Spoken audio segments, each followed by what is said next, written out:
मेरा नाम शबनम है और जो घटना मैं आपको बताने जा रही हूँ यह सब हमारे साथ आज से करीब 8 साल पहले हुआ था।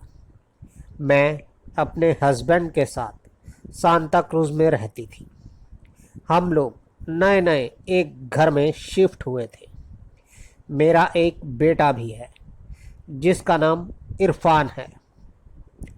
उस घर में जाने के बाद मैंने नोटिस किया कि इरफान अकेले में खेलते हुए अक्सर किसी से बात करता था। उसने मुझसे कहा कि वो लोग कहते हैं कि मैं उन्हें पसंद हूँ और वो लोग मुझे अपने साथ ले जाना चाहते हैं, लेकिन मैं उसको बच्चा समझकर उसकी बातों पर ज़्यादा ध्यान नहीं देती थी। लेकिन उस घर में अजीब अजीब चीज़ें होती हुई खुद मैंने भी महसूस की थी। जैसे कि जब मेरा बेटा खेल रहा होता तो कोई भी खिलौना दूर से ही अपने आप गिर जाता, या कई बार जब मैं कपड़े बदल रही होती थी तो मुझे ऐसा लगता कि कोई मुझे देख रहा है। लेकिन मैं इन सब बातों को अपना वहम समझकर टाल देती थी। हस्बैंड के काम पर चले जाने के बाद मैं घर पर अकेली रह जाती थी, तो मैं कई बार पास में ही रहने वाली अपनी एक सहेली के यहाँ चली जाती थी। और फिर एक दिन बातों ही बातों में मैंने अपनी सहेली को बता दिया कि मुझे ऐसा लगता है कि जैसे हमारे घर में हमारे अलावा भी कोई और रहता है। तो मेरी सहेली ने मुझे बताया कि काफ़ी टाइम पहले हमारे घर में एक आदमी और एक औरत रहा करते थे। वो आदमी बहुत ज़्यादा जालिम था। वह अक्सर अपनी औरत को मारता पीटता था। और फिर एक दिन उन दोनों के बीच का झगड़ा काफ़ी ज़्यादा बढ़ गया। वह झगड़ा इतना ज़्यादा बढ़ गया कि उस आदमी ने उस औरत पर तेल डालकर उसे आग लगा दी। लेकिन उस औरत ने जलते जलते उस आदमी को पकड़ लिया और फिर वह दोनों ही जलकर मर गए। वहाँ यह बात सबको पता है और घर का मालिक उस घर को बहुत सस्ते में बेच रहा था, लेकिन किसी ने भी वह घर नहीं लिया। और फिर तुम लोग उस घर में रहने के लिए आ गए। अपनी सहेली की यह बात सुनकर मैं काफ़ी ज़्यादा डर गई, लेकिन उस घर में रहना हमारी मजबूरी थी। मैं अब अपने दिल को यही समझाती रहती थी कि भूत प्रेत कुछ नहीं होते। और फिर कुछ दिनों के बाद एक रात मुझे बाथरूम जाना था।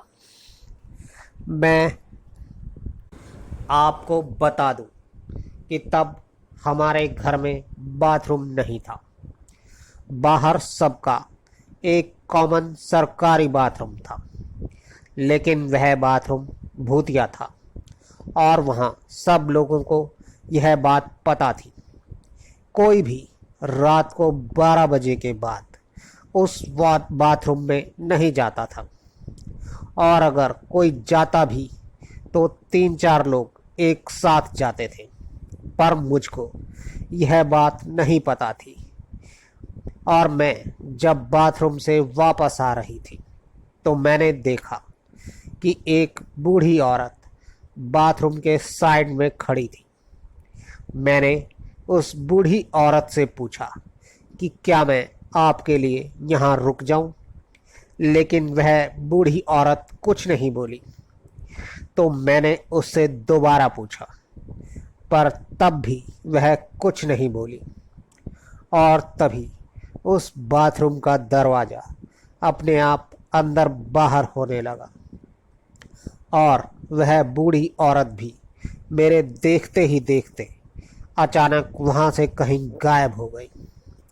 यह सब देखकर मैं बहुत ज़्यादा डर गई और वहाँ से भागने लगी।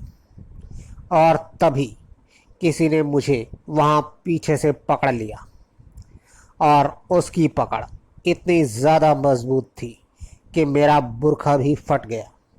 पर मैं वहाँ से भाग निकली और अब सीधा अपने घर पहुँचकर बेहोश हो गई। लेकिन अगले दिन से मैं लंगड़ा कर चल रही थी। मेरे हस्बैंड मुझे पास के डॉक्टर के पास भी लेकर गए और डॉक्टर ने चेकअप करने के बाद बताया कि मेरा पैर तो एकदम ठीक है, कोई चोट भी नहीं है, पर पता नहीं क्यों आप लंगड़ा रही हैं। उसने मुझे कुछ दवाई भी दी, पर उससे भी कुछ फ़र्क नहीं पड़ा। अब मैं लंगड़ा कर ही चलती थी और इसी बीच मैंने अपने दूसरे बेटे को जन्म दिया। उसका नाम हमने रेहान रखा और फिर हम लोग दूसरे घर में जाकर रहने लगे। लेकिन अब धीरे धीरे मेरी हालत ख़राब रहने लगी। जैसे ही मगरिब की अजान होती, मुझे ऐसा लगता कि कोई मुझे ज़मीन के नीचे खींच रहा है। मेरी पूरी बॉडी ज़मीन पर चिपक जाती और मैं चीखने लगती। मेरी अम्मी समझ गई थी कि पक्का मेरे ऊपर कोई ऊपरी चक्कर है। और फिर एक दिन मेरी मम्मी, मेरे दो भाई और मेरी खाला, हम लोग एक मौलाना के पास गए और उनको सारी बात बताई। तो मौलाना ने कहा कि आप लोग चिंता मत करो, इनके ऊपर कोई भूत नहीं है। और यह बोलकर उन्होंने मुझे बाहर जाकर वेट करने को बोला। और फिर मेरे बाहर आने के बाद मौलाना ने मेरी मम्मी को बताया कि ये बात मैं आपकी बेटी के सामने नहीं बोल सकता था, क्योंकि वह आपकी बेटी के साथ में ही था और बहुत ध्यान से हमारी बातें सुन रहा था। तो मेरी अम्मी ने पूछा कि कौन, आप किसकी बात कर रहे हैं? तो मौलाना ने कहा कि आपकी बेटी की गोद में जो बच्चा था। मौलाना की बात सुनकर मेरी अम्मी गुस्सा हो गई और बोली कि मौलाना, आप एक बच्चे को शैतान बोल रहे हैं? वह सिर्फ 20 दिन का बच्चा है। तो मौलाना ने कहा, आप मेरी बात नहीं समझी। वो शैतान पहले आपकी बेटी की जान लेना चाहता था, पर अब वह आपके बेटी के बेटे की जान लेना चाहता है। मौलाना ने कहा कि आप लोग कल मेरे पास आना, मैं कल उस बच्चे का उतारा करूँगा। और फिर हम वहाँ से घर वापस आने लगे। घर के अंदर आने के दो रास्ते थे। पहले रास्ते से मैं, मेरी अम्मी और मेरे दोनों भाई आए, पर मेरी खाला उस रास्ते से नहीं आई, वो दूसरे रास्ते से आई। और जब हमने उनसे पूछा कि वह हमारे साथ क्यों नहीं आई, तो वह बोली कि जब तुम लोग गली से आ रहे थे तो मैंने देखा कि तुम्हारे पीछे एक आदमी चल रहा था और वह आदमी लंगड़ा रहा था और उसने लुंगी पहनी हुई थी। वह तुम्हारे साथ तुम्हारे घर में घुसा और सीधा तुम्हारे बाथरूम में चला गया। अगली सुबह जब मेरी अम्मी उतारे के लिए सामान लेने गई तो उनको ऐसे लगा जैसे कोई उनका पीछा कर रहा है। और फिर दुकान पर पहुंचकर वो सामान ही भूल गई जो उनको उतारे के लिए लेना था। फिर उन्होंने आयतुल कुर्सी पढ़ी तो उन्हें याद आ गया कि उन्हें क्या सामान लेना है। लेकिन जब वह वापस आ रही थी सामान लेकर, तो उनका एक्सीडेंट होते होते बचा। आखिर में हम लोग मौलाना के पास पहुंचे तो मौलाना ने उतारा किया। हमको लगा कि अब सब कुछ ठीक हो गया है, पर उसी रात जब हम लोग सो रहे थे तो मेरा छोटा बेटा रेहान जोर जोर से रोने लगा। हम सब उसकी रोने की आवाज़ बहुत अच्छे से सुन रहे थे, पर हम में से कोई भी अपने बिस्तर से उठ नहीं पा रहा था। हमें ऐसा लग रहा था जैसे किसी ने हमारे शरीर को जकड़ लिया हो, लेकिन उस बच्चे की चीखें हम अच्छे से सुन पा रहे थे।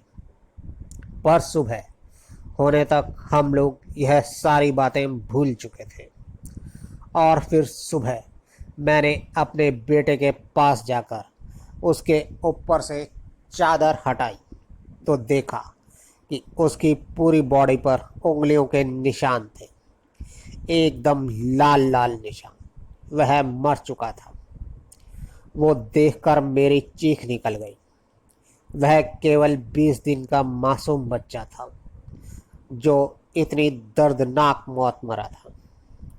बच्चे की डेड बॉडी को जब हमने मौलाना की बीवी को दिखाया तो वह बोली कि बच्चे को दफनाने के बाद मौलाना जी के पास आना।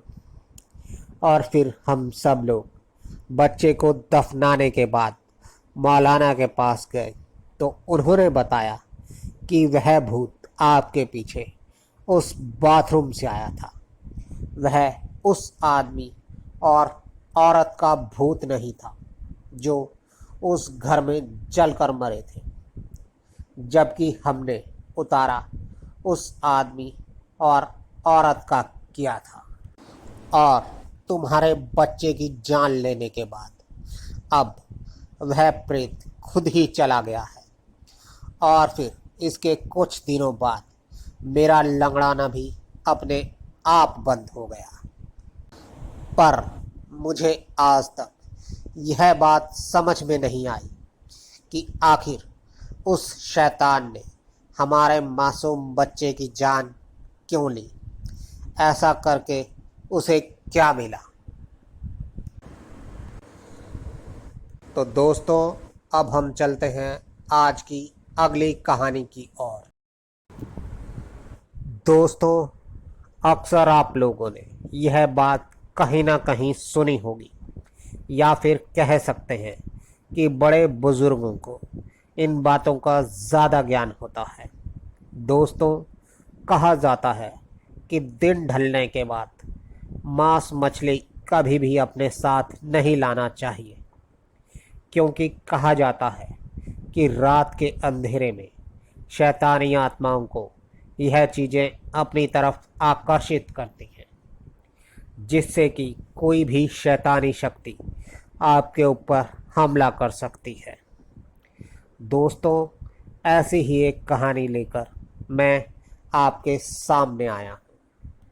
पर उससे पहले दोस्तों, अगर आपने अभी तक हमारे channel horror stories by Ritesh को सब्सक्राइब नहीं किया है तो हमारे चैनल को अभी सब्सक्राइब करें और साथ ही लाइक और शेयर करना ना भूलें, क्योंकि हम आगे भी आपके लिए ऐसी सच्ची खौफनाक कहानियाँ लाते रहेंगे। तो आप सब अपने अपने हेडफोन लगाएं और खो जाएं खौफ की दुनिया में। दोस्तों, यह हादसा उत्तराखंड में रहने वाली डॉली की नानी के साथ हुआ था। हालांकि डॉली का उस समय जन्म भी नहीं हुआ था। यह करीब आज से 41 साल पहले की बात है, जब डॉली की नानी कोलकाता के एक छोटे से गांव में रहती थी। और माना जाता है कि कोलकाता में मछली चावल हर किसी का पसंदीदा भोजन है। डॉली की नानी को भी मछली बहुत पसंद थी। और ऐसे ही एक दिन डॉली की नानी मछली लेने बाजार गई थी। उनके साथ डॉली की मौसी और मामा भी थे। उन्हें बाजार में सामान खरीदने में काफ़ी ज़्यादा समय लग गया था। जिसके कारण अंधेरा होने लगा था। डॉली की नानी ने हाथ में एक थैली पकड़ी हुई थी जिसमें वह बाजार से मछली लेकर आई थी।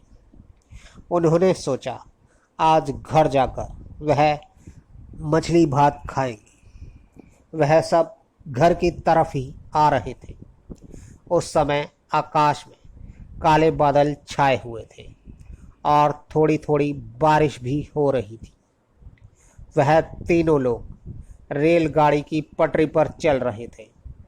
तभी डॉली की नानी को पटरी से दूर डॉली के नाना आते दिखाई दिए। उनको लगा वह लोग काफ़ी लेट हो गए हैं और इसीलिए डॉली के नाना जी उन्हें देखने आए हैं। पर दोस्तों, उन्हें नहीं पता था कि उनके साथ अब आगे होने वाला है। डॉली की नानी ने उन्हें 3-4 बार आवाज़ लगाई। डॉली के नाना उनकी तरफ ही आ रहे थे पर वह कुछ बोल नहीं रहे थे। परंतु देखते ही देखते जो अभी तक डॉली के नाना थे वह चीज़ रूप बदलकर एक बैल के रूप में आ गई। यह देखकर वह सब लोग चौंक गए और डर के मारे उनके मुंह से अब आवाज़ भी नहीं निकल रही थी।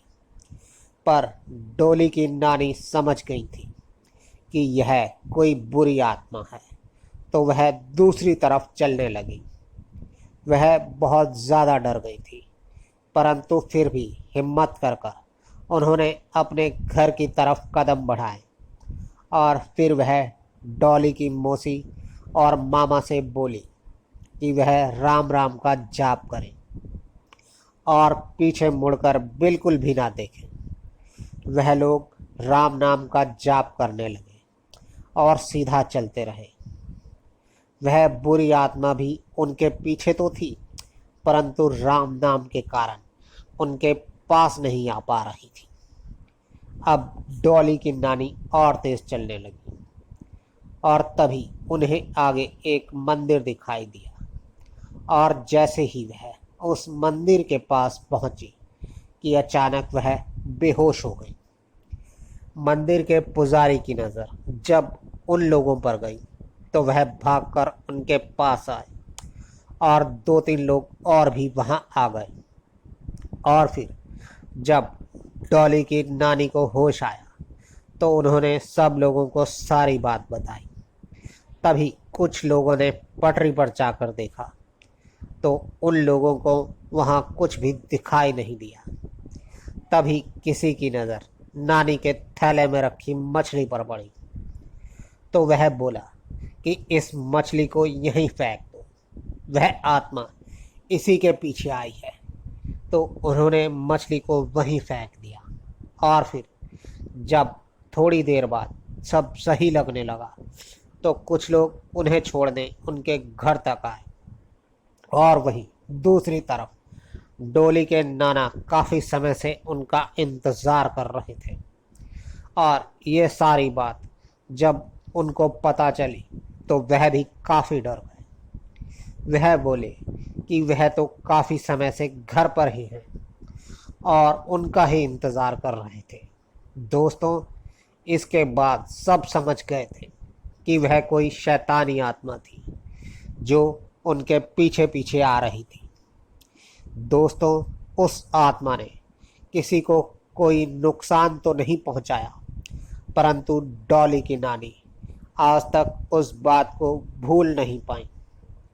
वह यही कहती हैं कि शाम के समय किसी भी प्रकार का मांस लेकर नहीं जाना चाहिए। दोस्तों, वह लोग किस्मत वाले थे कि जो उस दिन सही सलामत बच गए। लेकिन जब भी वह किसी को यह बात बताते हैं तो उस दिन का वह ख्वाब उनके चेहरे पर एकदम साफ साफ दिखाई देता है। दोस्तों, आपको हमारी ये कहानी कैसी लगी कृपया कमेंट्स बॉक्स में ज़रूर बताएं। और अगर आप भी हमें अपनी कोई कहानी भेजना चाहते हैं तो डिस्क्रिप्शन बॉक्स में हमारा व्हाट्सएप और टेलीग्राम का लिंक है, जिस पर आप हमें अपनी कहानी भेज सकते हैं। हम उसे अपने शो में ज़रूर शामिल करेंगे। तो जल्द ही आपसे फिर मुलाकात होगी, तब तक के लिए गुड बाय। दोस्तों, अक्सर आप लोग